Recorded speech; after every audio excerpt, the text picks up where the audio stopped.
gostaria de começar a nossa reunião hoje. E hoje nós vamos ter o Dr. Gil Gomes, que é professor, é psicólogo e professor da Universidade Celso Lisboa. E Lá do eles Instituto. do instituto dele, né? Que depois ele vai falar melhor. E eles têm lá um curso de especialização em terapia cognitivo-comportamental e um curso de hipnoterapia também, né? Direcionado. E é uma pessoa que tem um notório saber, principalmente nessa matéria que ele vai falar hoje, que é a TREC, a Terapia Racional Emotiva Comportamental, do Albert Ellis. E para mim, e eu acho que para todos que conhecem um pouquinho, que estudaram, que gostam de história, entendem que é o que a gente chama a TCC raiz, a, a mãe de todas as outras que vieram depois e a base para todas elas. Então, eu vou passar para você, Gil, deixa a Sim, palavra para você e assim que depois, quando no final, vamos deixar as perguntas para o final, para que a gente não atrapalhe o andamento da palestra dele, tá? Então, Gil, ok. fique à vontade, você pode, o microfone é seu aí. Tá, ok. Obrigado. Boa noite a todos. Queria agradecer ao Dr. Osmar pelo convite. É um prazer estar aqui falando para vocês e, de alguma forma, tentando contribuir aí com o grupo, né, para reflexão e crescimento do grupo. Esse é meu objetivo, essa é a minha intenção de estar aqui dando essa palestra. Eu né, fiz especializações sobre terapia cognitivo-comportamental, e no primeiro momento, o que mais me chamou a atenção para me aprofundar no estudo foi o Albert Ellis, porque o Albert Ellis ele tem uma visão mais filosófica e para o meu jeito de trabalhar no setting terapêutico, eu acho que teve mais a ver com o que eu fazia ou com o que eu penso, né, sobre eu, o outro e o mundo, como ele coloca, né? Então, assim, eu sou psicólogo, tenho mestrado em psicologia, como o Osmar falou, eu sou coordenador do curso de pós-graduação em terapia cognitivo-comportamental na Universidade Celso Lisboa, e lá também nós temos a pós-graduação em hipnose clínica, que aí é a Cristine, que é a coordenadora, né? Então, se nós, né, comentando mais cedo com os Márcio, nós já temos essa visão aí da hipnose, eu vi que o trabalho do Elis ele se encaixava mais com o que eu fazia, né?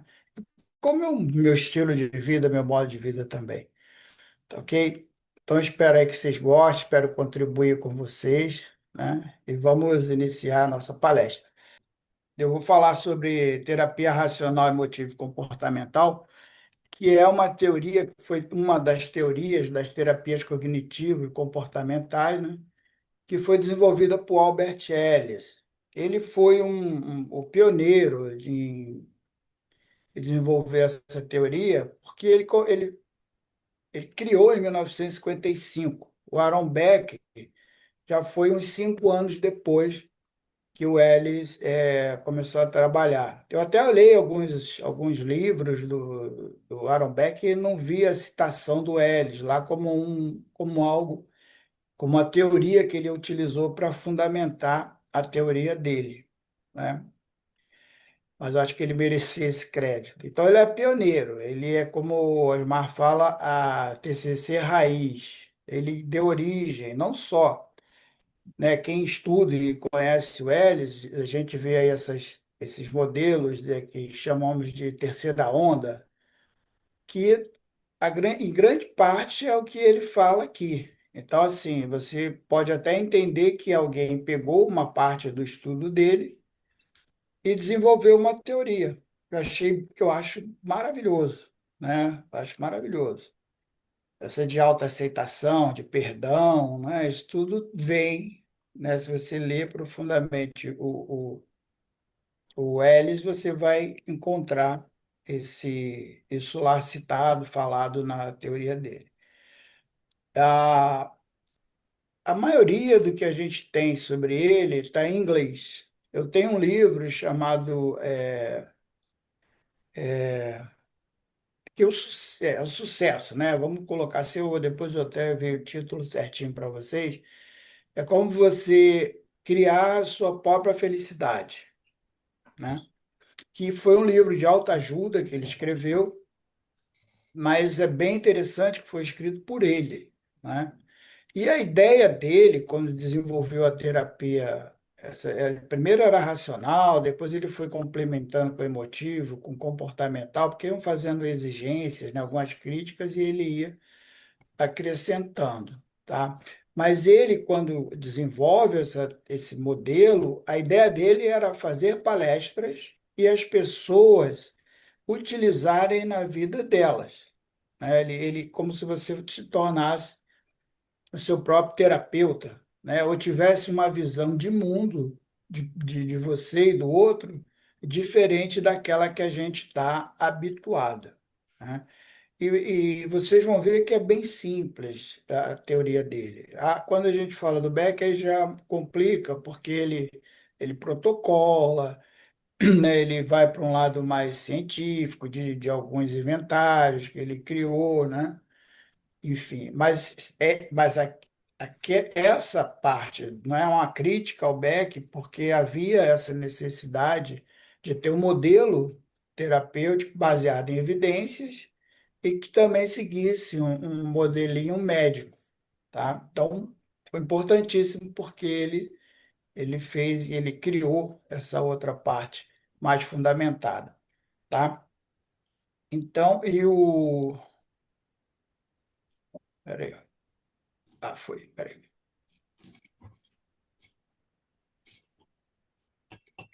Então, a história de desenvolvimento dela, né, começa quando o Ellis, ele tinha alguns problemas e fazia terapia, com dificuldade, fazia terapia há muitos anos. Ele era uma pessoa muito envergonhada, muito introvertida, a mãe dele era bipolar, então ele tinha uma série de questões que ele queria ver nas terapias para poder resolver.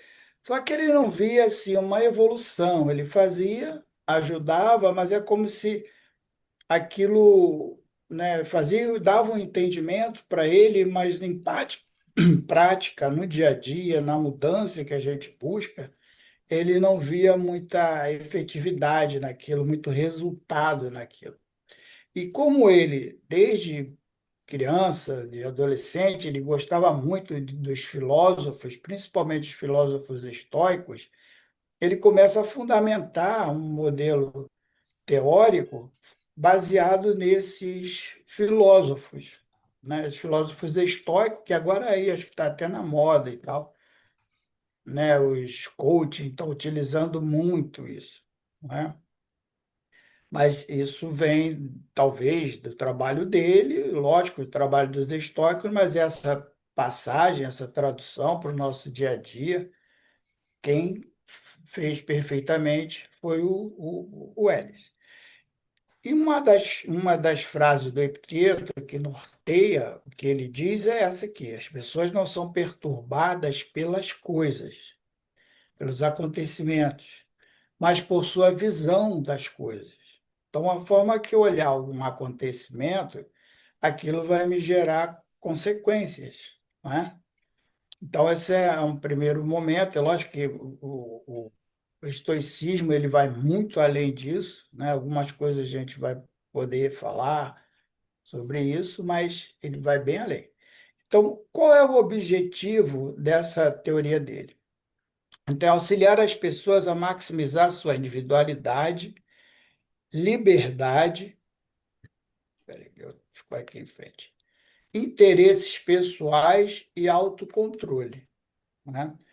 Então, o que ele coloca é que quando você tem sua individualidade, liberdade, interesse, pessoais e autocontrole, é porque você está se autoconhecendo.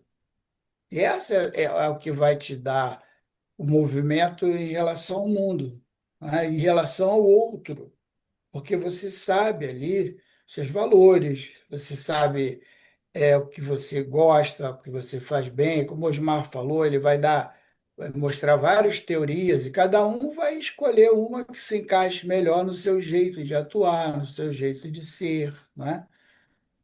Mas esse é o objetivo. E também ajudar pessoas a viverem de maneira o quê? Envolvida, comprometida, tá?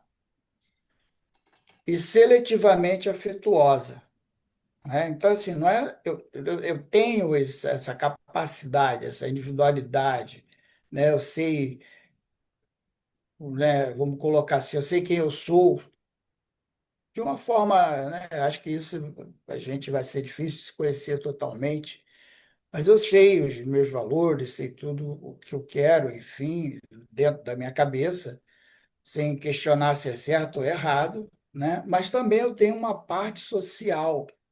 Eu tenho ou as pessoas, eu tenho um trabalho, um compromisso com a sociedade, né? Eu tenho que entregar algo à sociedade para que ela me dê um retorno disso. Então, isso é um envolvimento, uma troca que é interessante que eu tenho. Eu acho que até por isso que ele fazia as palestras para orientar as pessoas a treinar, a aprender a fazer esse tipo de pensamento que a gente sabe, e não é difícil da gente até comprovar isso, né?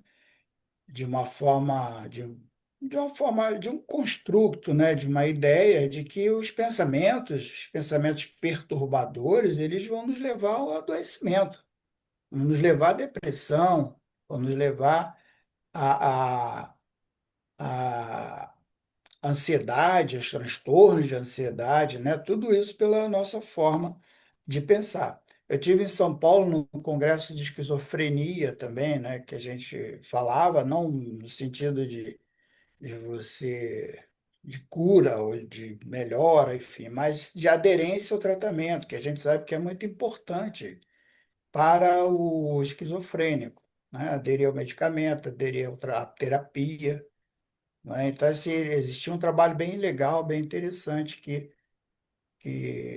era TCC, principalmente essa do Elis, no tratamento da esquizofrenia.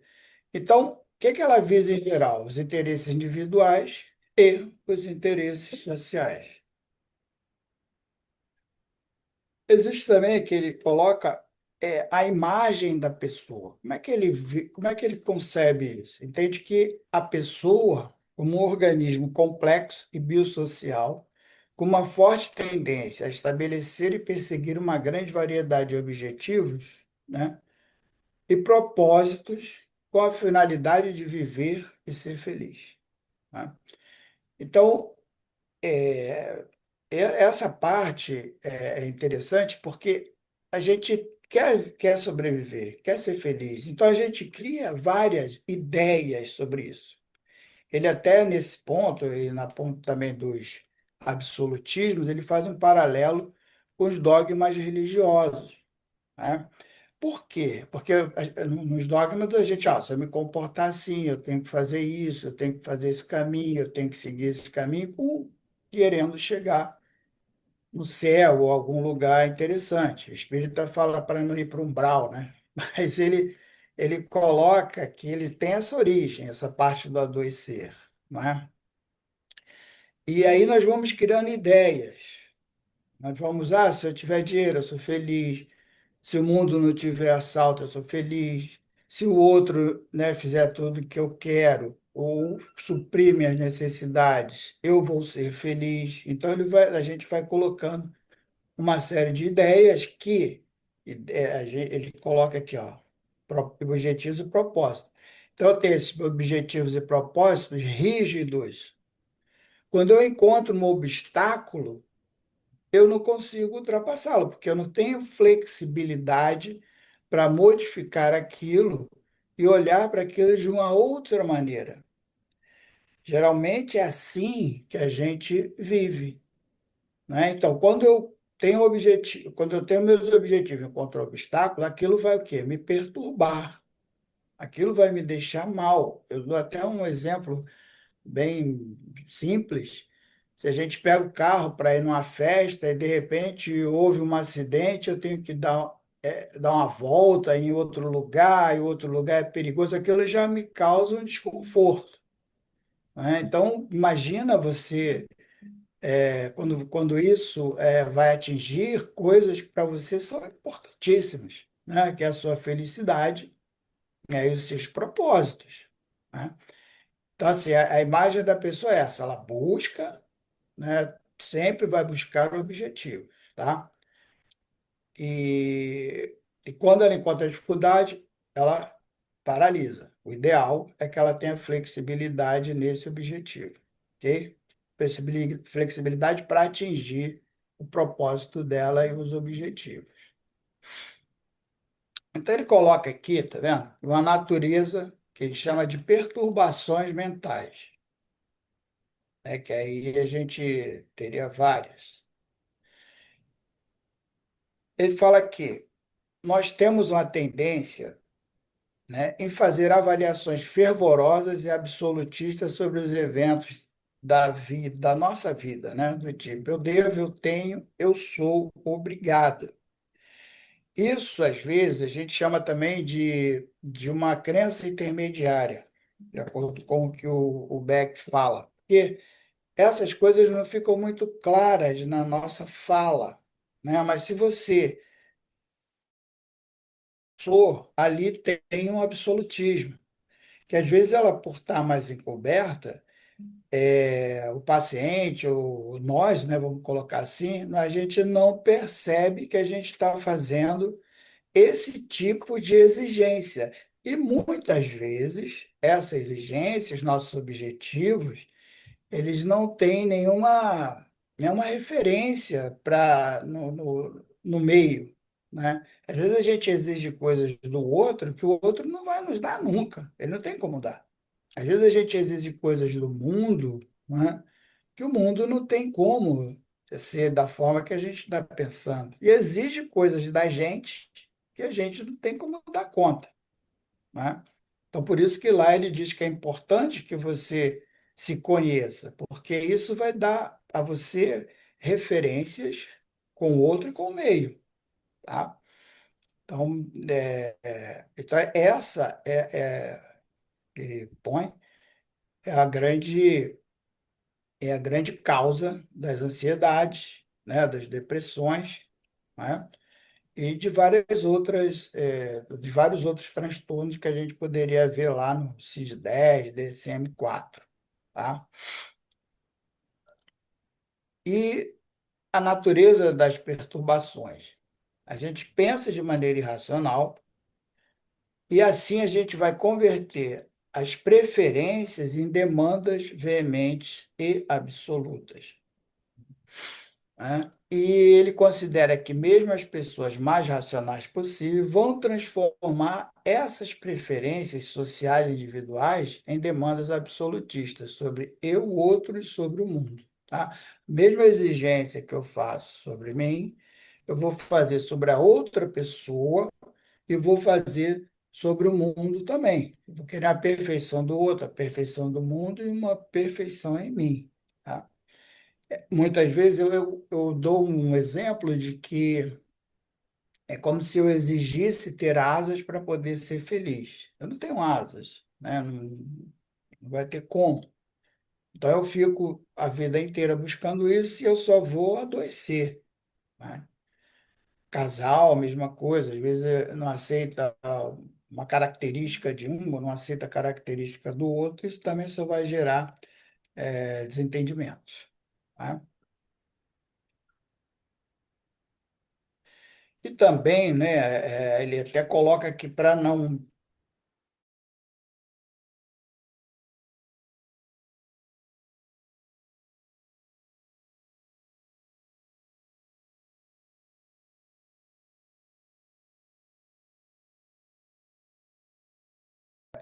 A pessoa liga, a pessoa liga que não tem noção, né, desse que a gente está falando, para ela já é mais difícil. Eu até perguntei Osmar, todo mundo psicólogo. Às vezes eu acho que o que não é psicólogo aproveita mais, porque eu acho que os psicólogos são bem críticos, né?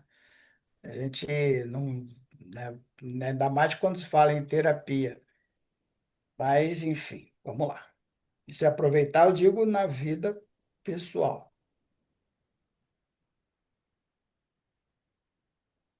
Então, assim, o que ele fala da perpetuação da saúde? Nós falamos do absolutismo, correto? Aí, a filosofia do relativismo ou desejo é uma característica central de pessoas psicologicamente saudáveis que apresentam uma variedade de desejos, vontades, quereres e preferências. Quando a gente olha para isso, vocês podem até fazer um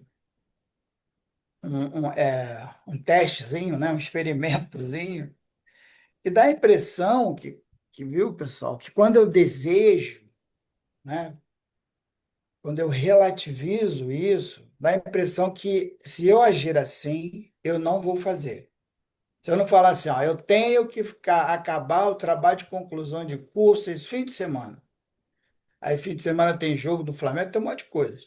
Mas você se propõe a isso, né? Lá no fundo, sabendo que não vai dar certo. Mas se você falar assim, ó, eu desejo, eu gostaria de terminar o trabalho de conclusão de curso nesse fim de semana. Aí, pensem se a gente não tem uma. Parece que a coisa está meio frouxa, não está amarrada. Por quê? Porque nós fomos criados assim, né? Nossa mãe nos educou assim, nosso pai. Ah, você tem que estudar, você tem que ser alguém na vida, você tem que não sei o quê, você é obrigado a respeitar os mais velhos, você entende? Quando, na verdade, qualquer comportamento, o comportamento que é adequado ou não, ele vai depender da situação. Né? De repente você está numa situação em que, se você respeitar muito o mais velho, vai ser um perigo para ele, um perigo para você, um perigo para os outros. Então vamos ter que tomar uma decisão, né? Mas a gente, né, nós somos criados com essa coisa já bem rígida, né? Como ele falou, com esses dogmas, né? Entre aspas, tá?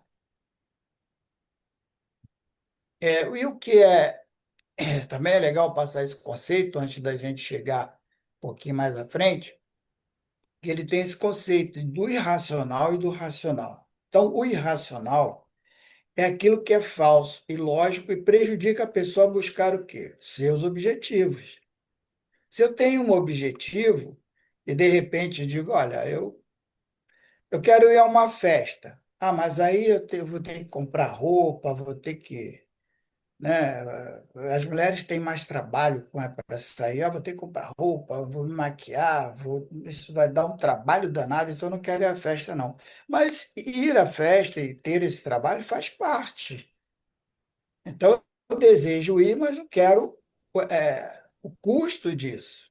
Eu até estava dando uma entrevista para uma participando de um podcast sobre os empreendedores, né? A pessoa, quando fala em empreender, ela só pensa no lado bom, ela não pensa no lado ruim. Se ela pensar no lado ruim, ela não faz, né? Mas ela tem como ter mais racionalidade, ter menos expectativas do que aquilo vai trazer, né? A gente às vezes, vou comprar a franquia, tá bom, mas acho que a franquia vai sair voando, trazer o dinheiro. Não, você vai ter que trabalhar. Então, esse lado a gente não conta. Aí, quando você se depara com essa realidade, você pode sim ficar ansioso, ter burnout, né? Enfim, que está bem ligado a isso que ele fala. Então, assim, o que é irracional é aquilo que vai me afastar do meu objetivo, tá? Os pensamentos, os comportamentos que vão me afastar. Ah, eu quero estudar psicologia. Pô, mas são 5 anos. 5 anos é muito tempo. Entende? Ou você esquece que quer estudar psicologia ou encara os 5 anos. Porque não tem como você ter um pensamento que vai te afastar disso. E o racional significa o que é verdadeiro, lógico e ajuda a pessoa a alcançar os seus objetivos e propósitos. Mas eu tinha um rapaz de autoajuda que ele dizia que, se você pensar que pode ou que não pode, dos dois jeitos você está certo, né? Mas a gente tem uma tendência a pensar mais que não pode. Não é como se a gente tivesse mais familiarizado com isso. Por quê? Porque se eu tenho o objetivo de sobreviver e ser feliz, eu vou estar atento às ameaças. Quando eu vou dormir, Eu não vou pensar, pô, eu tenho 1 milhão na conta, tenho meu carro zero, estou bem. Não, eu vou pensar naquilo que está aberto, como diz a Gestalt. E quando eu procuro, eu acho. Aí acho, não durmo. Entende? Mas a racionalidade, ela está em você adequar o movimento. Se eu quero dormir, eu vou fazer todo o movimento para dormir. Não adianta eu pensar agora coisas que eu tenho que resolver, não adianta isso, não adianta, nada, tá? Então eu vou fazer aquilo que eu quero. Então o modelo aqui, né, que a gente chama de ABC do Elis, onde o A é o antecessor, né, B é believe, que acredita, que ele fala, né? E aqui as consequências. Então, aqueles objetivos que eu falei para vocês, eles estão aqui em B, tá? Então, ele que dá origem em tudo. Então, ele fala que o nosso grande erro é sempre atribuir a causa ao A. Eu sempre quero modificar A. Por isso que ele fala da tendência. Nossa, a grande maioria vai agir assim. Eu quero mudar o A. Eu quero mudar a pessoa, eu quero mudar o mundo, eu quero mudar isso, quero construir um mundo tranquilo, eu quero. Tinha um paciente que ele não saía do calor, que ele não aguentava o calor, botava isopor nas paredes de casa e tal. Então, assim, não adianta, ele tem que pensar por que aquilo está afetando tanto, porque tem tanta dificuldade a lidar com coisas desconfortáveis, né? Então, o B é onde ele coloca que estão onde realmente estão as causas do nosso sofrimento. Então, a crítica de outros fala que a TCC trabalha o sintoma, não trabalha a causa. Não, mas nós entendemos que a causa está aqui em B e vamos trabalhar esse B, tá? Então, é chamado ABC do Ellis. Esse modelinho cognitivo, o Aaron Beck, antes de morrer, ele falou que isso é universal, isso teria que estar em todos os modelos teóricos. Esse situação, pensar, sentir e agir. Tá? Isso ele fala, e realmente, não tem como a gente escapar muito disso. Né? Como se vai trabalhar B, aí cada uma pode entender ter um fundamento, né, mais apropriado que eles conseguirem pesquisar e, enfim, e botar em prática. Então, aqui eu trouxe um exemplozinho para vocês de como é o trabalho do Ellis, tá? Então, o que que ele diz? Vamos lá. Eu tenho que dar uma palestra. Não, o Osmar me convidou para eu falar lá no grupo. Aí você cria aquela expectativa, né? Como é que vai ser? Será que vão gostar? Será que vão agradar? Enfim. Aí a pessoa pensa, pô, ficarei vermelho e todo mundo vai perceber que eu estou vermelho, né? Se eu não conseguir dar essa palestra, tudo está acabado.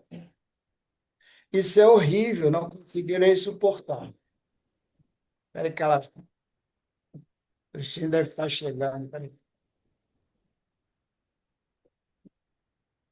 quietinho. Uhum. Aí, segura ela. Aí, por exemplo, aí como nós falamos lá, se eu tenho que dar uma palestra, né? Como ele colocou aqui. E pensar isso aqui, vocês acham que isso é racional? Eu tenho duas opções. Ou eu penso diferente ou eu não dou a palestra. Aí está resolvido. Mas se eu for por isso aqui, eu vou ter o quê? Angústia, evitação e vou fugir. Vou arranjar uma série de desculpas e vou acabar não fazendo. E às vezes essa palestra tem tudo a ver com o que eu desejo. Eu quero ser um psicólogo conhecido, eu quero ter meu trabalho divulgado, enfim. E esse modelo aqui, ele é irracional, né? Óbvio que é irracional, ele não vai me ajudar. Aí que eu estava comentando com vocês, que não é difícil de se fazer, é bem simples, e isso ajuda muito, porque eu coloco isso em prática, eu gosto de usar essas teorias na minha vida, porque acho que o melhor laboratório sou eu. Então, se der certo comigo, né, tem uma grande chance de dar certo com o outro, tá? E é simples, gente. É muito simples. Quer ver? Vamos lá. Vamos supor que você pensou isso aqui. Eu vou ficar vermelho se eu não conseguir dar a palestra, estou está acabado, isso é horrível, não É. conseguir. Aí você vem para cá. Quando você vem para o D, que é o desafio, ele fala assim: você vai desafiar aquele pensamento e você vai criar uma nova filosofia, né? A ideia dele é mudar realmente, é que você tenha algo inadequado e mude essa filosofia para algo saudável, algo que vai contribuir para você como ser humano e vai contribuir para a sociedade, uma série de outras coisas. Primeiro, é não fazer exigências daquilo que é quase que impossível, né? E saber dosar isso. Por exemplo, aqui, quando eu falo assim, ficarei vermelho e todos irão perceber. Ele disse que você tem três formas de desafiar isso. Uma é filosófica, pragmática e empírica. Eu acredito que ali caiba mais a pragmática, né? Pensar isso, estar preocupado com isso, vai te ajudar? Essa é a pergunta, tá? Se não conseguir dar essa palestra, tudo está acabado. Aí pode ser uma questão mais filosófica, né? Onde é que está onde é que está escrito que se eu não conseguir dar uma palestra, que lei é essa? Quem fez essa lei? Está nos 10 mandamentos, está onde? Que se eu não conseguir dar uma palestra, está tudo acabado. Né? Quando você questiona, já vai dar um amortecimento naquela forma de pensar. E a empírica, você vai buscar o quê? Evidências. Aquelas pessoas ali estão falando mal de mim. Qual a evidência que você tem? Ah, meu coração está batendo mais forte, eu estou infartando. Ah, Então, assim, a gente coloca algumas condições que tem sentido, gente, né? Vamos lá. A gente também não estou falando para a gente jogar isso no lixo. Todo esse movimento, o objetivo dele é me preservar, tá? Só que eu tenho que, em alguns casos, parar e pensar e refletir, porque aquilo está me atrapalhando, aquilo está me afastando das coisas que eu quero, né? Então, quando você questiona e fala assim, bom, isso não é 100%, né? Está me ajudando a pensar assim? Não. Onde é que está escrito que se dá uma palestra, tudo está acabado? Né? Qual é a evidência que eu tenho? Não, não tem. Então, se você desafiar, isso quer dizer o quê? Eu tenho um outro modo de pensar. Eu tenho um outro modo de pensar. Não é que se eu pensar assim, eu não vou ficar vermelho. Não, você vai ficar vermelho. Só que você vai pensar de uma forma diferente sobre ficar vermelho. Tá? Aí, lembra lá antes que ele fala da filosofia do desejo, né? Filosofia da preferência. Que a pessoa pode pensar? Eu preferia não ficar vermelho, mas se eu ficar, será apenas desconfortável ou muito ruim, mas é tolerável. É mais leve para se pensar e vai te ajudar a criar estratégias para quê? Para dar aquela palestra, tá? Então você pode aqui, como a gente faz no consultório, a gente pode, né, psicoeducar, lógico, isso é primeiro, como a gente está fazendo aqui, mostrar a pessoa e fazer ela treinar isso com você. E depois ir para o que ele chama de terapia estendida, que seria o laboratório. Ele mesmo achava que as mulheres não falavam com ele, porque ele não era bonito, até que um dia ele resolveu ficar na praça e puxar assunto com as mulheres. Ele disse que de 100, uma deu atenção para ele, mas ele disse que descobriu que abordar as mulheres e conversar não mata, retirou a vida dele. Né? Então ele muda essa filosofia dele. Né? Se eu não conseguir dar uma palestra, está tudo acabado. Bom, se eu não conseguir dar a palestra, vai ser bastante o quê? Desagradável. Né? Eu preferia dar uma palestra de qualidade. mas nem por isso vai estar tudo acabado. Eu posso tentar novamente, eu posso ver onde errei, corrigir, tá? Então, isso que vai te dar um movimento de ir na direção do que você quer, tá, gente? Então, isso aqui é um ponto bem interessante, bem básico, né? Ficarei vermelho e todos irão perceber, né? Aqui é onde eu falei para vocês, ó, eu tenho que ficar calmo. Eu tenho, há um absolutismo encoberto nesse pensamento, tá? Isso é horrível, não conseguirei suportar, tá? Quer dizer, sou obrigado a me sair bem na palestra. Todo mundo é obrigado a gostar, todo mundo não sei o quê. Pô, pelo amor de Deus, né? Eu estava olhando uma palestra em São Paulo, estava interessantíssimo, mas eu estava morrendo de sono, não estava aguentando, meu olho estava fechando. Eu queria abrir para ouvir a palestra, mas não aguentava, a palestra bem bacana. A outra não vai entender que eu não tô, pô, tá ruim porque o outro dormiu na minha palestra, né? Então eu trouxe aqui para vocês um exercício, né? Eu até achei assim que o grupo, né, como o Osmar gosta da hipnose, eu trouxe esse exercíciozinho aqui para mostrar para vocês como é que a gente pode criar, né, um exercício. Por exemplo, o que que o Elis fala? Que a gente tem, eu até não coloquei aqui, que faltou. Ele fala que a gente tem dois tipos de perturbação. Uma por frustração, por isso.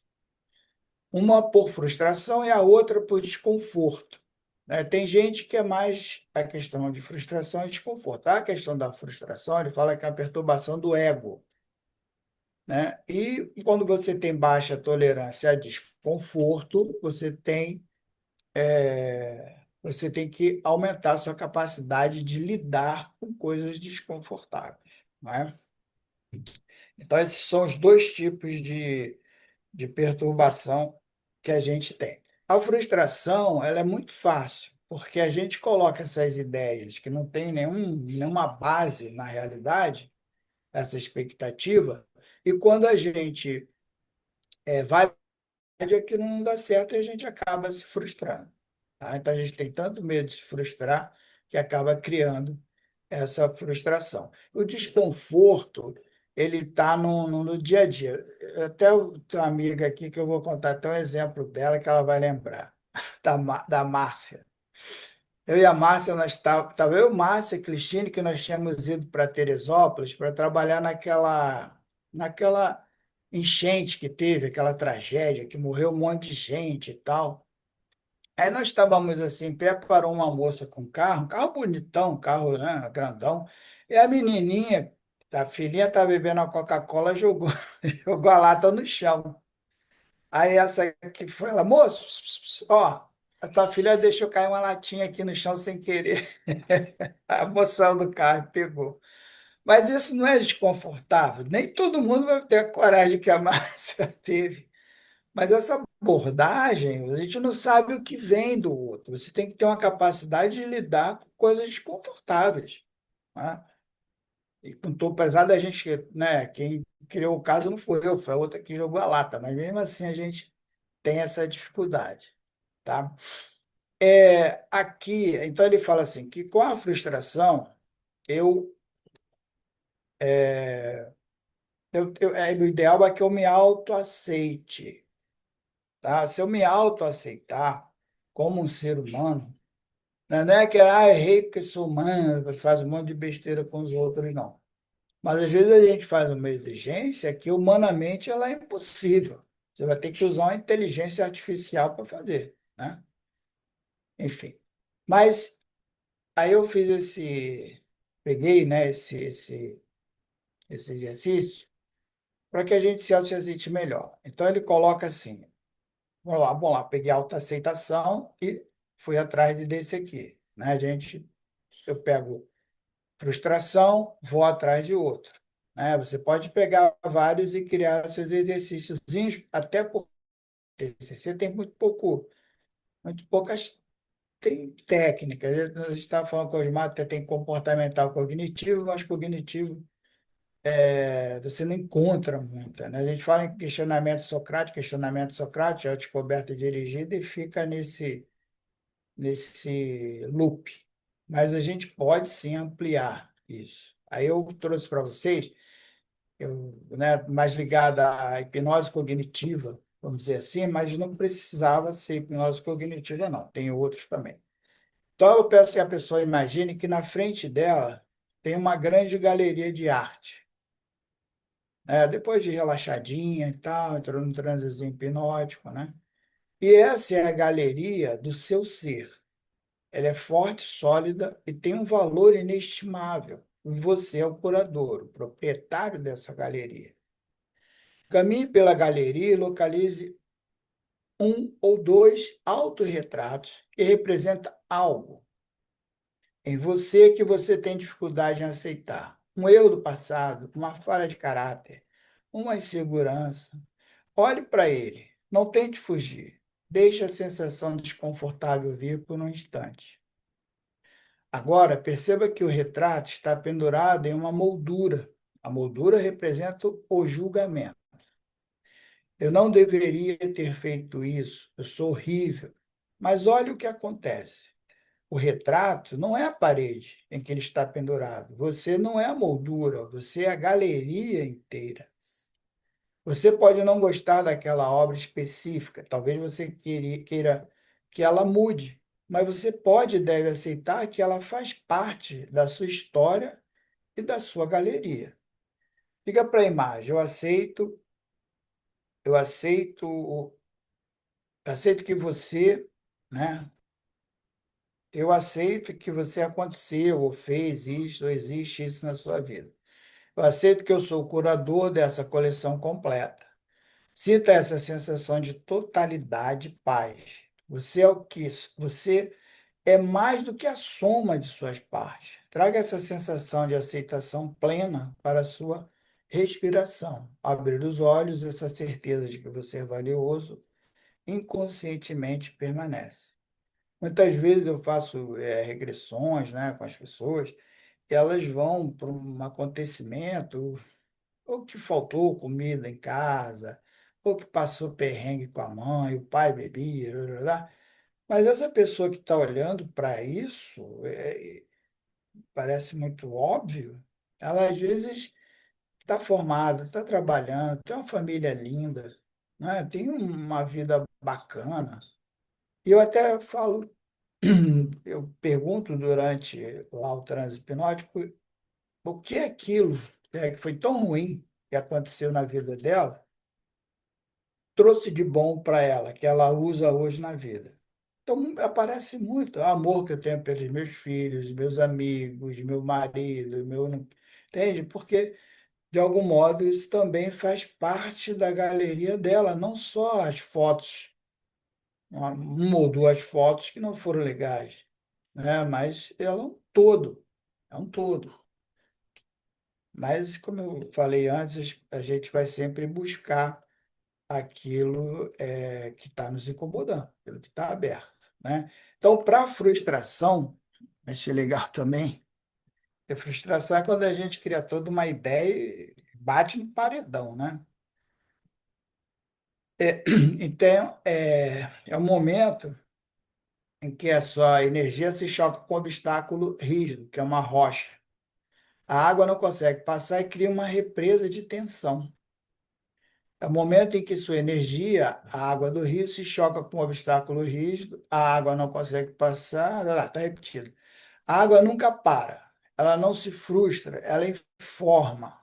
Ela usa a rocha para ganhar velocidade lateral ou aplica pressão constante, que é a persistência, para lentamente desgastar o obstáculo. A água tem flexibilidade inabalável. Então, aí quando a gente tem uma frustração, e o Ellis coloca isso, você tem uma série de comportamentos que são interessantes a gente ter. Primeiro, é entender que aquilo aconteceu, né? Não tem como eu modificar, né? Morreu alguém, eu não tenho como modificar, né? Ou eu perdi meu emprego, é difícil. Às vezes a gente até, o patrão vai me chamar de volta, mas nunca chama. né? Mas a frustração, ela é uma das bases, né, para o nosso sofrimento, até porque ela está muito ligada aos absolutismos, tá? A autoaceitação está muito ligada ao absolutismo, ainda mais quando eu não aceito o outro. Quando eu me aceito, não aceito o outro. Às vezes eu critico tantos outros e eu faço a mesma coisa, como é que eu vou, me autoaceitar, né? E eu peço sim para ele. Eu quero que você visualize uma situação recente que lhe causou frustração. Pode ser um erro, um plano que falhou, uma expectativa não atendida. Sinta um pouco dessa tensão no seu corpo, talvez no peito ou nos ombros. Essa é a energia do seu esforço que foi bloqueada. Agora você vai visualizar não como pessoa frustrada, mas como um rio poderoso e constante. Você é a água. A situação que lhe causou frustração é uma grande rocha rígida bem no seu caminho. Sinta fluindo em direção a essa rocha, você colide com a rocha. Sinta a pressão, a energia da colisão, mas como um rio, você tem escolha. Você vai parar, você vai parar. Você não vai se revoltar contra a rocha. Você apenas usa a energia da colisão para informar seu movimento. Eu trouxe até essas duas, porque são as duas principais, né? Se o bloqueio for pequeno, use energia para desgastá-lo lentamente. Se for médio, crie um novo canal, tornando, contornando, ganhando velocidade e flexibilidade. E se for muito grande, o rio, com calma inabalável, se eleva o suficiente para passar o quê? Por cima, ciente de que o obstáculo é temporário. Você tem a sabedoria da água para escolher. Sinta a fluidez, a calma desse rio sempre contínua, traga essa sensação de flexibilidade inabalável para o seu corpo. Ao retornar à sala, essa atitude do rio de jamais desistir, mas sempre se adaptar, se torna uma parte de quem você é. No seu tempo, abra os olhos.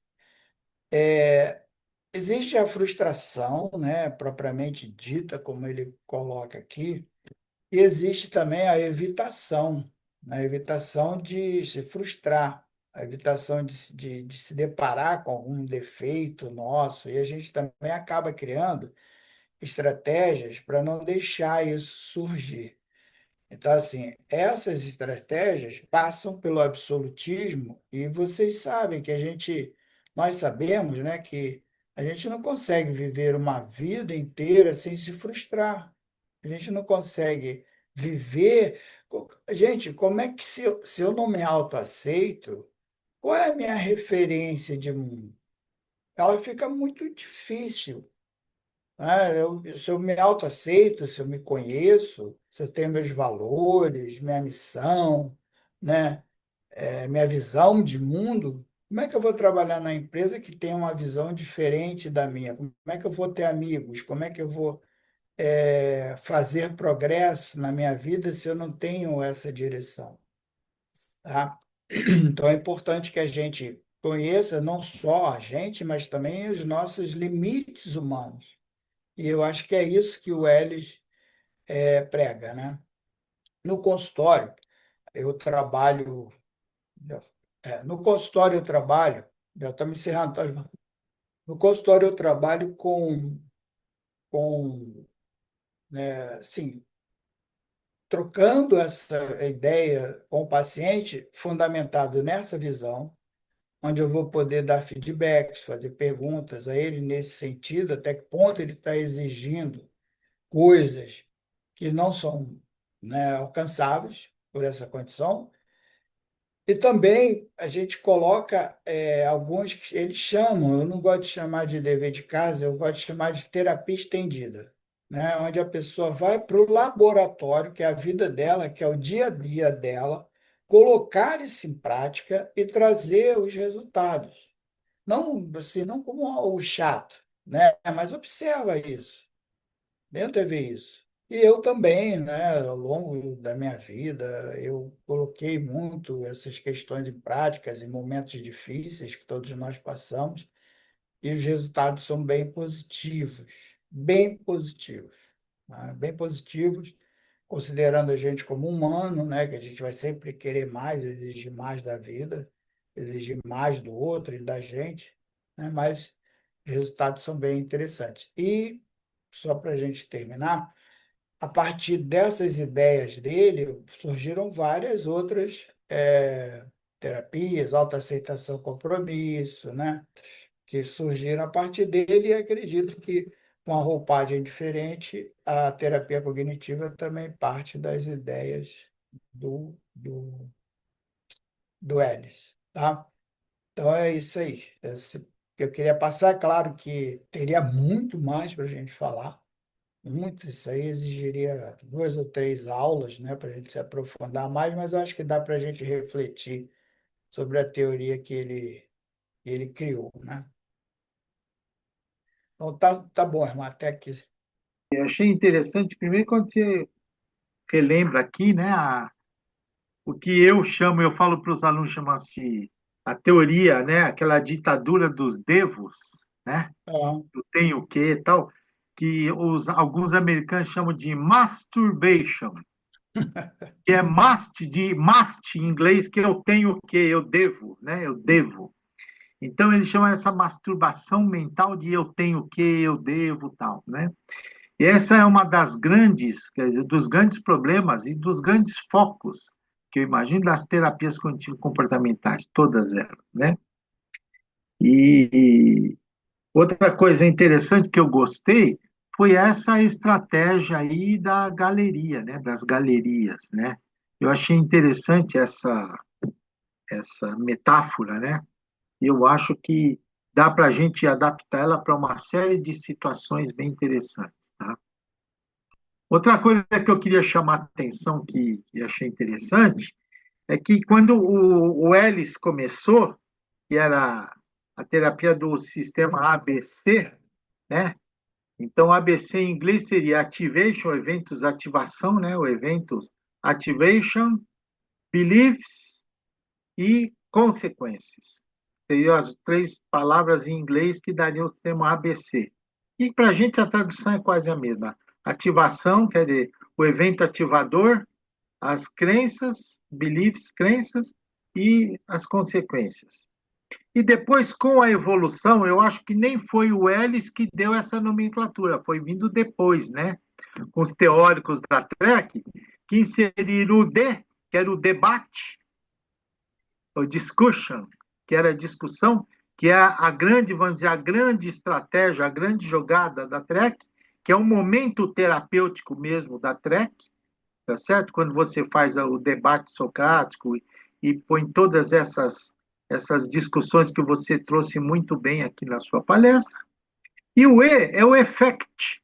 Esse effect, eu costumo dizer que ele está dentro da visão sistêmica. Porque olha que interessante. Eu tenho um evento ativador. Esse evento ativador determina uma crença disfuncional, tá certo? Que com as consequências, sofrimento e tal. Essa crença é debatida. A partir da hora que eu vou debatendo e eu vou modificando a minha crença, o efeito no meio ambiente vai mudando. sim. E aquele efeito no meio ambiente vai mudando e automaticamente a cascata do evento ativador vai se enfraquecendo. Uhum. Isso funciona também na visão sistêmica. Eu costumo dizer, às vezes tem casais que chegam, um é culpado, o outro é culpado. Quando você tem uma modificação no seu comportamento, na sua consequência, você tem uma modificação, o seu efeito no meio ambiente, que o meio ambiente, por uma terapia de casal, seria o outro, aquele efeito faz com que o outro também desenvolva toda a mesma cascata, e essa mesma cascata vai determinar um novo efeito mais Sim. ameno. E isso Você é que vai retira fazer essa os visão sistêmica. reforçadores, né, Omar? Exatamente. Os E essa reforçadores ali tem que modificar, né? Exatamente. Isso é que traz o que eu chamo a visão sistêmica da TREC, E por isso que eu acho, no esquema que eu mostro, você deve ter visto no curso que eu dei, acho que no congresso, se eu não me engano, que eu trago um esquema que eu desenvolvi há muito tempo, isso em 2007, mas que eu uso ele de rotina na minha prática, por quê? Porque eu mostro para o paciente, eu mostro para o cliente, eu monto o esquema com o cliente, né? E quando eu monto o esquema com o cliente passa a ser protagonista também. E é muito interessante, porque às vezes eu estou discutindo com ele, e como eu faço muita analogia com o computador, Uhum. eu falo, olha, teu sistema de crenças e valores, tá certo? É o teu softwares. Da mesma maneira que um computador, à medida que vai passando o tempo, teus softwares vão tendo que fazer upgrade, você vai fazendo upgrades na tua vida. E eu brinco, eu falo, imagina quando você tinha 5 anos de idade, se você visse, por exemplo, um beijo na boca de língua. Você ia ter nojo. É, Na é. verdade, naquele momento, naquele contexto, a tua vida era assim. À medida que vai passando o tempo, você vai fazendo um upgrade do teu sistema de crenças e valores, e eu espero que hoje não seja mais assim. É. Eu falo para o paciente, então, quer dizer, dá para eles entenderem. A história de vida é o banco de dados, não é verdade? É o banco de dados. O esquema cognitivo é o nosso processamento, tá certo? Onde você faz o processamento cognitivo, você faz a generalização, a omissão ou a distorção, onde tudo que você falou está ali dentro, Uhum. tá certo? Ou você Perfeito. generaliza, omite ou distorce. Que aí foi onde o Beck sistematizou bonitinho e facilitou a compreensão deste passo, né? Que Sim, é quando você vai fazer o debate. O Beck facilitou com isso, colocando os 12 processos de processamento do Beck, né? Processamento distorcido do Beck. Então, quer dizer, é interessante como os dois se complementaram, mas a Trek ainda continua sendo a raiz para mim. sim, sim. Tá? Mas o Elis também tem os pensamentos funcionais, ele também tem. Eu sei Tem, que lógico. tem 11, o outro tem 12, é uma coisa assim. É. Então, eu já achei, você veja, a PNL transformou em três, né? Aham. Generalização, omissão e distorção. O Beck tinha 12. Eu já encontrei 20 na literatura, um quadrinho Ah, com é. 20 distorções. Eu mostro isso no curso. Mas também não importa, porque na realidade, quando você vai juntar todos, a PNL facilitou, que a PNL põe ou generaliza, ou omite ou distorce. Pronto. Essas três pegam qualquer um dos outros, né? Então eu mostro isso nos cursos e facilita para as pessoas, né, não ficarem tão preocupadas em ficar decorando as 12 Sim, distorções né? Todas elas estão sim. ali dentro. Mas de qualquer maneira, eu achei bem interessante e gostei dessa estratégia sua aí dessa É, galeria, né? o principal destacar, Osmar, é que quando dá tudo errado, adoece, as coisas não vão para frente, a gente faz esse mesmo processo, só com outros Exatamente. ingredientes, que ele fala assim, coloca um ingrediente aí diferente que você vai ter um resultado diferente, uma filosofia diferente. Às vezes mudança de palavras, né? Sim, Eu não semântica, consigo fazer isso, eu não estou conseguindo. Ponto. Às isso, vezes, muitas vezes, uma mudança de palavra já isso. resolve o. É a terapia. Às vezes, uma mudança de palavra é a terapia. Né? Uma vez, eu vou só encerrar contando uma historinha, e aí eu vou abrir para o pessoal fazer as perguntas para você. Mas uma vez, trabalho muito com disfunções sexuais, né? E uma vez eu estava atendendo um rapaz e ele era assim, ele tinha todo o comportamento externo de um homossexual, mas ele era casado, ele tinha filhos, né? E ele se negava a aceitar essa possibilidade de ser um homossexual. E isso fazia, ele sofria muito com isso, por isso que ele veio fazer terapia. E foi muito gozado, porque ele mesmo começou contando. Não, porque eu tenho muitos amigos, Osmar, e os meus amigos, a maioria deles tem rolo extra e não sei o quê, mas são tudo hétero, tal, tal. Eu falei, sinto bem. Teus amigos contam para as esposas deles, né, que eles têm os rolos. Ele falou assim, não, eles não contam, ninguém conta. Eu cheguei e falei, tá bom.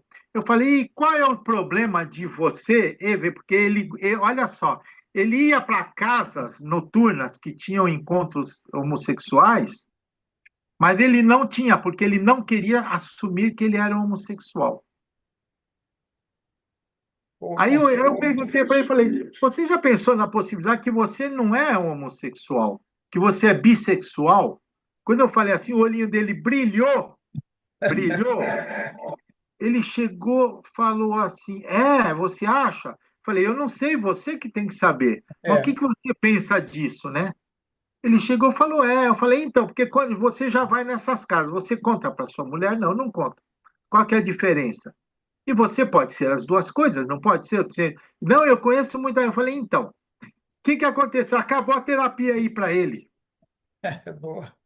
Acabou. Você entende como, às vezes, uma palavra que eu falei para ele, eu falei, já pensou que você pode ser um bissexual e, na realidade, você está sofrendo tanto com uma coisa que você já sabe que é e você não quer assumir?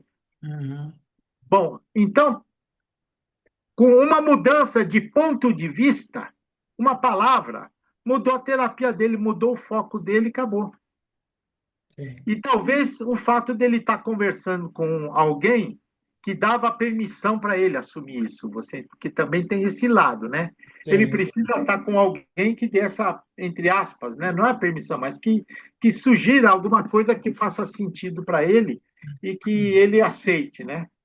Então é bem interessante. Mas eu quero, tem algumas colegas aí que talvez queiram falar alguma coisa. Eu quero ver se alguém quer falar alguma coisa, levanta a mãozinha. Vamos lá. Agora é a hora da mãozinha. Quem quer falar alguma coisa, põe a mãozinha para fora, para cima. Não estou vendo mãozinha de ninguém aqui, hein? Ninguém botou a mão, nem a Márcia que falou Márcia, dela você aqui, ó. sempre está falando, Ó, Regina está aí, a Rosângela Luquezzi, que está sempre contando, trazendo casos.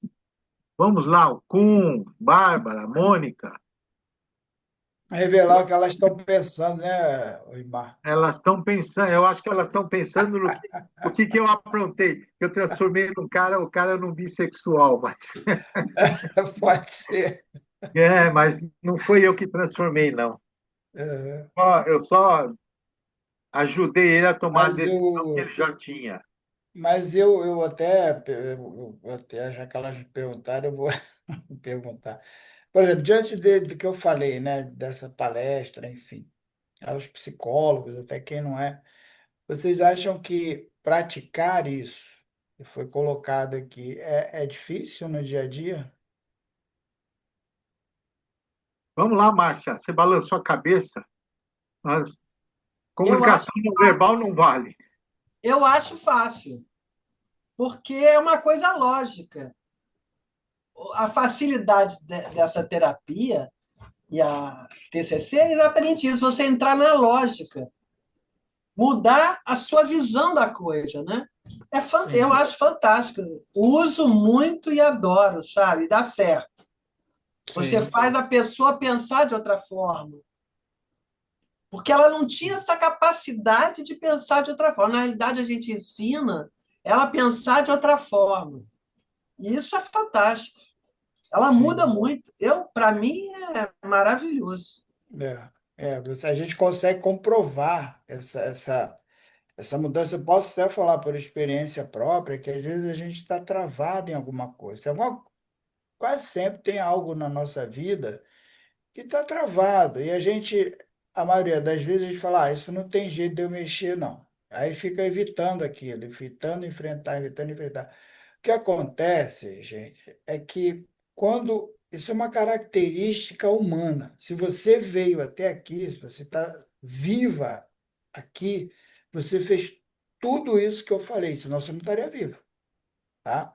Só que não fez de uma maneira mais clara, como a gente está colocando. Porque uma característica do ser humano é quando ele inicia algo, começa a exercitar um modo de pensar novo, sobre qualquer coisa que esteja mal resolvido na vida dele, a tendência é que ele vai desenvolvendo habilidades. Aí ele começa com daqui a pouco ele já tem uma ideia nova, outra ideia nova, outra ideia nova, daqui a pouco ele está em outra situação, em outro nível mais adequado do que aquele que ele estava. Mas para isso, o que que eu tenho que ter? A coragem de começar, de iniciar. E eu acho também, ô Gil, que a flexibilidade que você ensina, a flexibilidade que você ensina para ele serve para todos os campos da vida. Sim, E nós também nos modificamos ao explicar para eles isso e perfeito, ele perfeito. botar em prática. Eu mudei muito depois que comecei a usar a TCC. Muito, muito. Sim, sim, Eu acho que a questão da flexibilidade, que a gente flexibiliza muitas coisas agora. Não leva tudo assim a ferro e fogo, né? Não fica sim, endurecido naquele perfeito. absolutismo.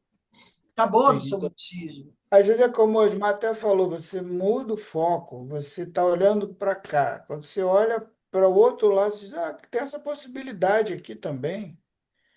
Né? Por que que eu não olhei para ela? A gente até depois fala, por que que eu não fiz antes? Por que que eu não tive coragem? Porque não era o, como ele falou ali, não era o momento. Então, Né? Igual a com tantas criança. possibilidades, eu não vi É, essa. é porque até falando dos empresários, e dá para a gente fazer um paralelo, às vezes ele imagina assim, ah, eu quero ter 100 lojas, né?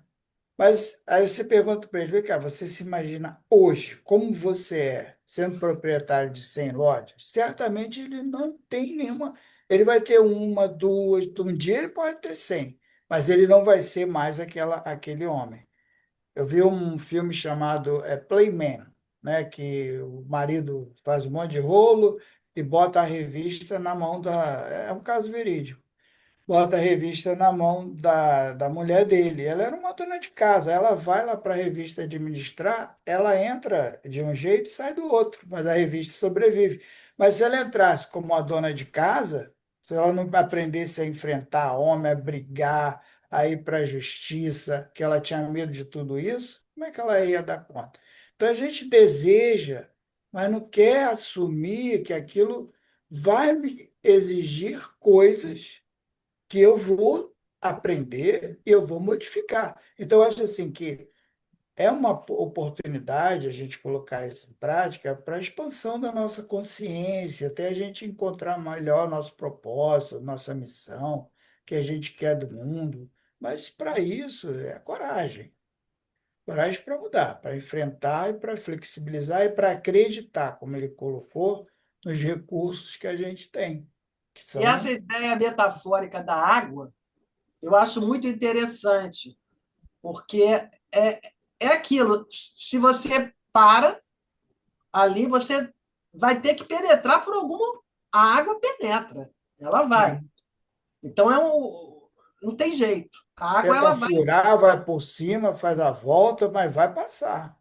vai passar. Então, É, enfrenta, aceita, enfrenta e vai.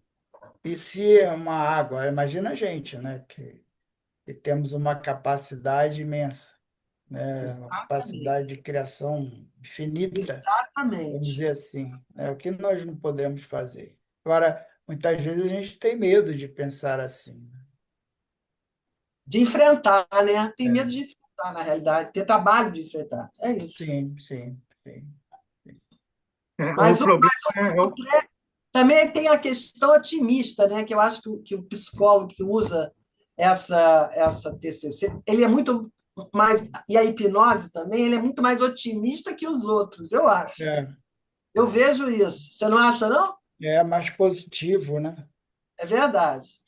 Sim, sim. Que a gente vê as soluções, que a gente vê dar certo também, né, ô Gil? É A porque gente a gente se permite, é porque a gente se permite abusar das metáforas. E a metáfora é a melhor maneira de se Sim, comunicar. Vocês vejam, por exemplo, o livro mais metafórico que existe no mundo é a Bíblia.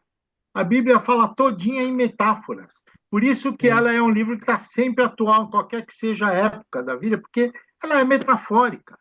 A mesma coisa, quando você tem a estratégia de lidar com as metáforas, e o hipnólogo aprende a fazer isso, os terapeutas cognitivo-comportamentais estão aprendendo a lidar com metáforas hoje em dia, né? Mesmo sem hipnose clássica, mas eles estão aprendendo a fazer isso.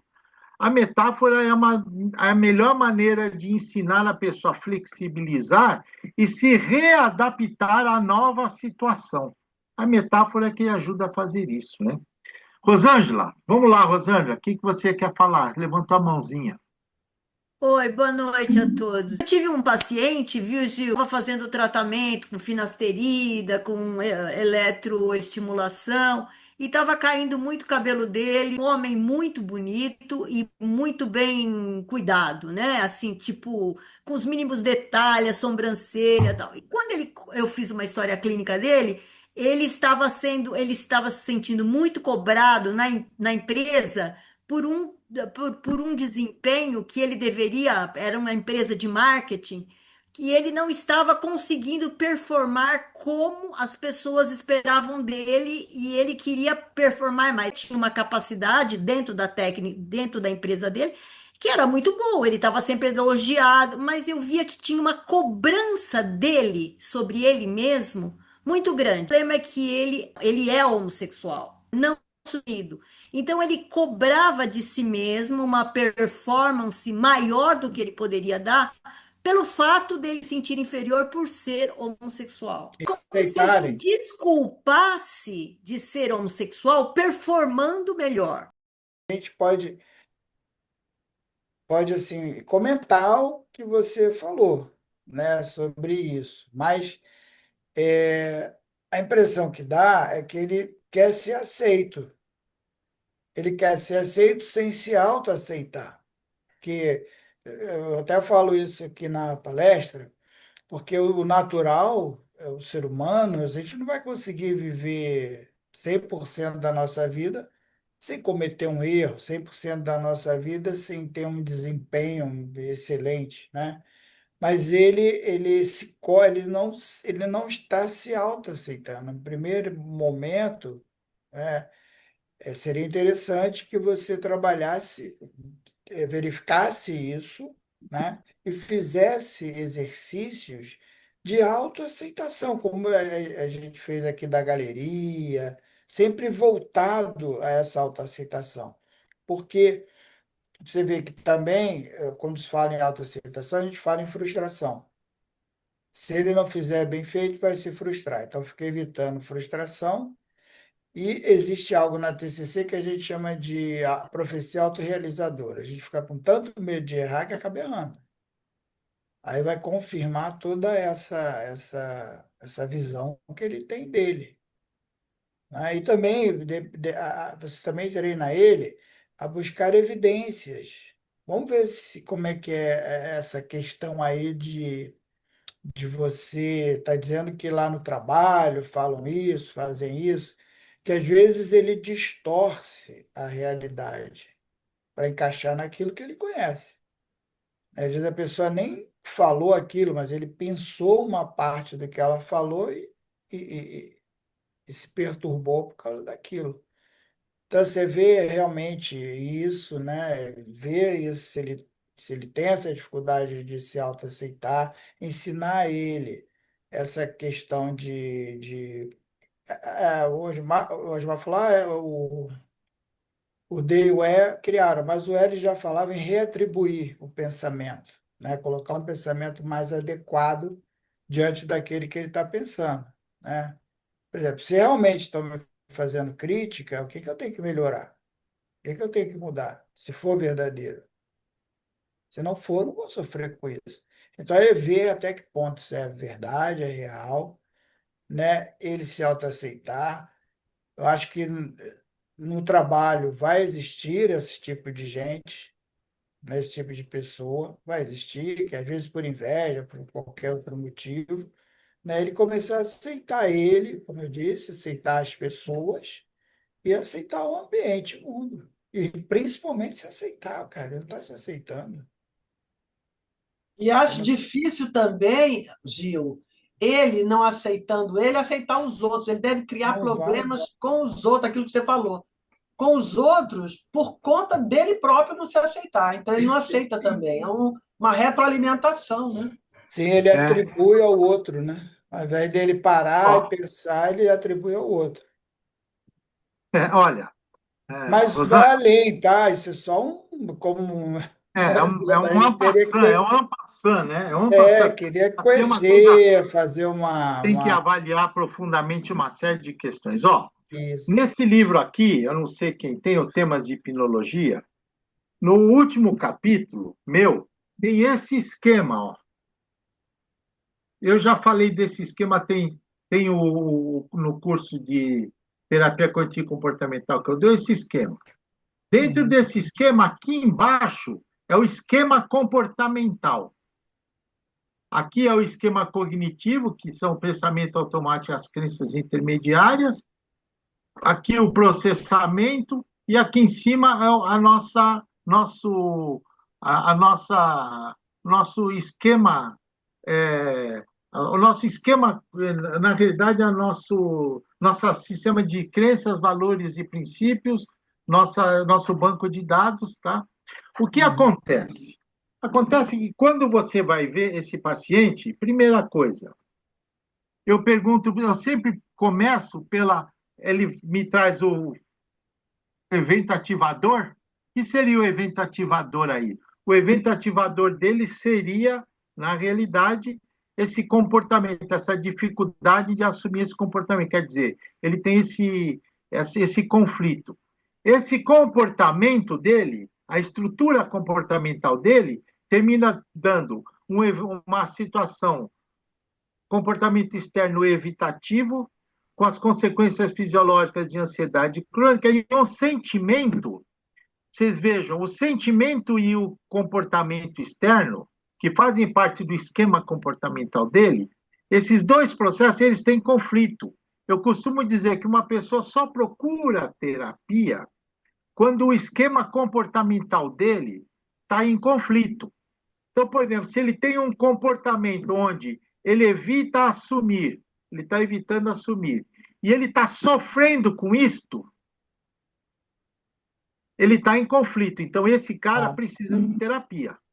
Se ele tem sim. um comportamento e ele não sofre por isso, eu costumo usar até o exemplo do Hitler, vocês já ouviram falar? Quando Hitler mandava matar os judeus, ele sofria por causa disso? Não, porque ele tinha certeza que estava certo. Ele não ia procurar terapia nunca. Sim, sim. Mas você imagina, se você pega o seu filho, por exemplo, que, sei lá, começou a usar droga, aí você resolve colocá-lo num colégio interno. Ele vai ficar internado um ano lá para se afastar do meio, para tal, para ter um comportamento mais restritivo. Eu pergunto, você vai estar feliz? Não, você vai estar sofrendo, você tem um conflito. Embora você esteja tendo uma atitude correta, entre aspas, mas você está sofrendo por causa disso.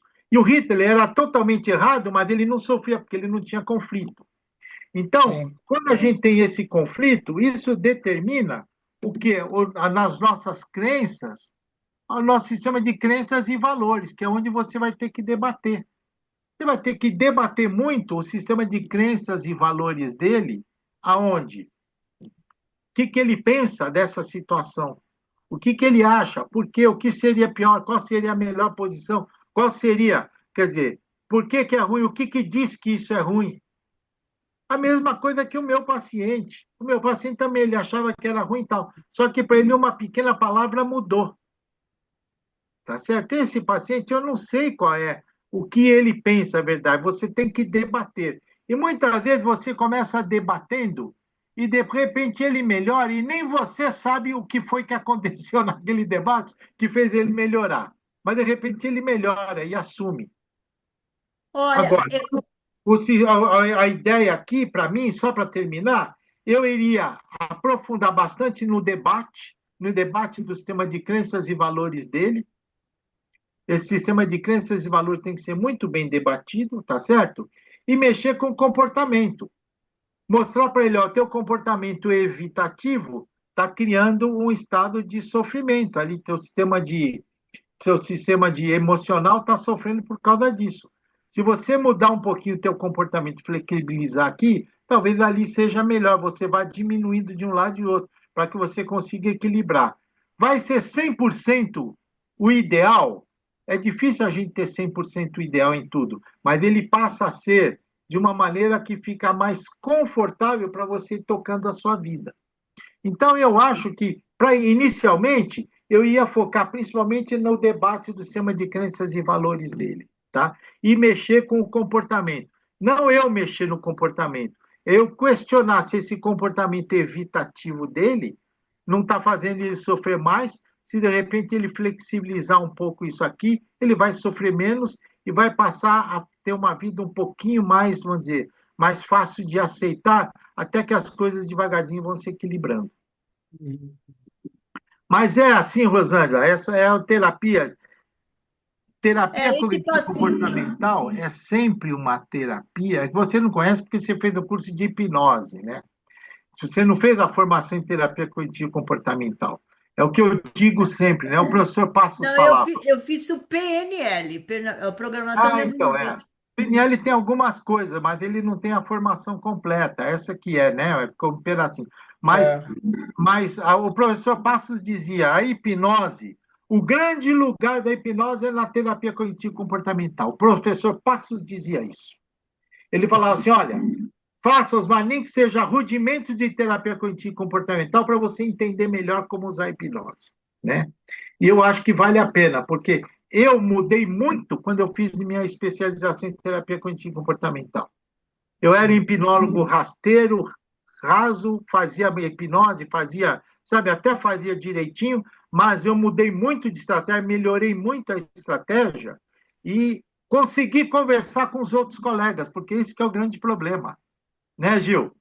uhum. Quando você fala de terapia cognitivo comportamental, as pessoas que entendem sabem o que você está fazendo. E quando você fazia só hipnose, você fazia, eu vou fazer uma regressão. As pessoas não entendiam muito para que essa regressão, onde que essa regressão vai mexer. Não, eu vou mexer no sistema de história de vida dele, eu vou mexer no sistema de crenças e valores, eu vou mexer na parte do processamento dele. Hoje, com terapia cognitivo comportamental, a gente sabe explicar isso, né? Então, Sim, eu acho que sim. essa linguagem é que parece estranha para você, né? Uhum. Mas, e também não é uma coisa tão difícil para você ter as bases, para você começar a raciocinar dessa Quando eu fiz a formação em hipnose, eu fiz o PNL, o 1 e o 2, né? Que é da visão que trabalha muito com crenças, valores, aquela pirâmide, né? Eu Mas sei esse aí. paciente, eu utilizei a técnica da regressão, porque esta frase que ele recebia do pai, vira homem, mulher, vira homem, rapaz. Nossa, era uma frase, Gil, que quando eu coloquei no estado de relaxamento, que eu vi que ele estava com esta frase, ele voltou para a cena da surra que o pai dele deu com sete Eita, anos, que foi nossa. uma coisa muito traumática. Mas tudo bem, eu queria só ver, dando esse exemplo, Gil, Uhum. como você Deixa. trabalharia, porque eu trabalhei de uma maneira que é a maneira de que ele me via com muita dor sobre esse fato de 7 anos ele apanhou de cinta, Gil, ele ficou todo marcado. Tanto é que no dia seguinte ele foi para casa da tia, lá daquele coisa, e de lá ele pegou um ônibus para São Paulo para vir para uma tia para cá. A partir desse ele nunca mais falou com o pai. Então tinha uma dor muito grande que ele estava congelado naqueles 7 anos em cima da dor. Então, por isso que eu queria, como eu não conheço essa técnica, eu confesso que eu Uhum. não tenho. Mas foi muito Rosângela, legal, porque ele saiu daquele estado de congelamento e perdoou o pai, porque ele viu que o sistema de crença e valores de um senhor daquela região do Nordeste, machista, com toda, era muito forte. Então, ele difícil. perdoou o pai. Foi uma sessão muito bonita quando foi feita. Não foi uma, não, foi várias, mas ele saiu muito melhor, entendeu? E, Rosângela, até o Osmar, no início da palestra, ele falou assim, é TCC raiz, né? Então, o Elis, ele foi um dos primeiros, né? Então, essa é a ideia dele, né? Mas, ao longo do tempo, que vieram surgindo outras teorias, outros estudos em cima desses estudos, eles foram percebendo algumas brechas, algumas coisas que, de repente, olha, isso aqui, como é que faz para eu tratar? Aí eu acho que o Osmar trouxe a Kathleen, que deu uma palestra de Ideal para isso. possibilidades dele ter um esquema aí de abandono, entende? Ele não teve um apego seguro com o pai, com a família. Ele não se sentia pertencendo e talvez até hoje não se sinta pertencendo. Então, assim, É, aí o que você fez é isso aí. A gente vai trabalhar regressões, vai voltar a essa situação da surra do pai e ele pode, como adulto, entrar nessa cena, um adulto saudável. Como é que um adulto saudável vai socorrer essa criança? Então, ele vai aprendendo aqui a ser um adulto saudável, porque olha só que legal, agora que você está me falando isso. Tu vê que e a pergunta que tem que ser feita para ele é a seguinte: quando você se comporta dessa maneira no trabalho, é você adulto ou é aquela criança que está aqui no trabalho, indefesa, que está com medo de levar uma surra? Entende? Então, assim, aí elas falam de modo, né? Tive o modo criança vulnerável, vamos dizer assim. E vai treinando ele a fazer isso. Mas aí vai longe, entendeu? Eu queria também falar rapidinho, arrumar um negócio para eles que eu falei antes de um modelinho médico, né, que foi uma exigência da EPA e uma terapia baseada em evidência. Então, a gente tem avaliação, né, conceituação, formulação e a parte de tratamento. Então, na avaliação é que nós vamos fazer o modelo cognitivo dele. Então, Rosângela, como é que é feito isso? Você vai pensar, como o Osmar falou, você vai pensar um dado. Por exemplo, eu ontem estava no trabalho, eu vi o rapaz fazer isso e me senti mal. Aí você vai pegar esse acontecimento, a pessoa falando mal dele. O que que ele pensou disso? O que que ele sentiu e como ele se comportou em relação a isso? Aí você vai criando um modelinho, como ele responde a essas situações. Entendeu? Aí dali você vai, dessa parte, dessa pequena parte, você vai generalizando, porque é como o Osmar disse, você vai pegar algo nele que está dando, que é uma raiz, né? Seria a crença central, o esquema dele, que está dando origem a isso tudo. E você entendendo esse funcionamento dele, vai te ajudar a criar exercícios, vai te ajudar a criar um monte de coisas, tá? inclusive, só complementando isso que o Gil falou, Rosana, para a gente terminar esse assunto, quando você pega as crenças intermediárias dele, você vê todas essas crenças intermediárias, muitas vezes eles levam a algumas crenças centrais básicas, as três grandes crenças centrais básicas que devem estar fazendo parte, que precisaria ser trabalhada nesse rapaz, seria desamparo, desamor e desvalor. Qual dessas três é a mais pesada para ele? Desamparo, quer dizer, ele ficou desamparado no momento da vida dele. Você tem que lidar com isso. Essa regressão que você fez lidou com isso. Desamor, ele deixou de ser amado pelo pai, pela família, tal, ele foi. E desvalor é como ele se vê dentro dessa situação, se ele se vê uma pessoa desvalorizada, tal. Seja Muitas homem, seja homem. Exatamente, é. Já Então, o que desvalorizou acontece? ele. Ele é um homem, pô. Então, com essas três crenças centrais, muitas vezes você trabalha com elas, você já modifica muito o esquema cognitivo dele lá embaixo, o esquema comportamental também, né?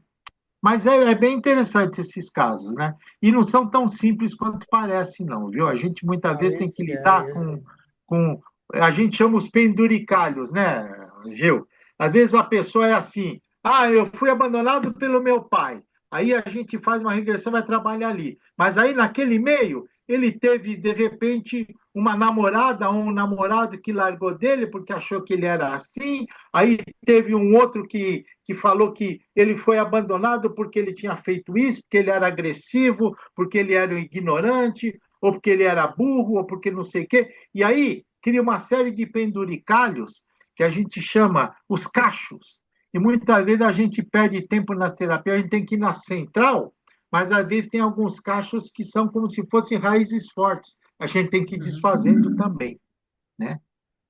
Mas é Sim. isso, gente. Mais alguma pergunta? Alguém quer mais alguma coisa para fazer?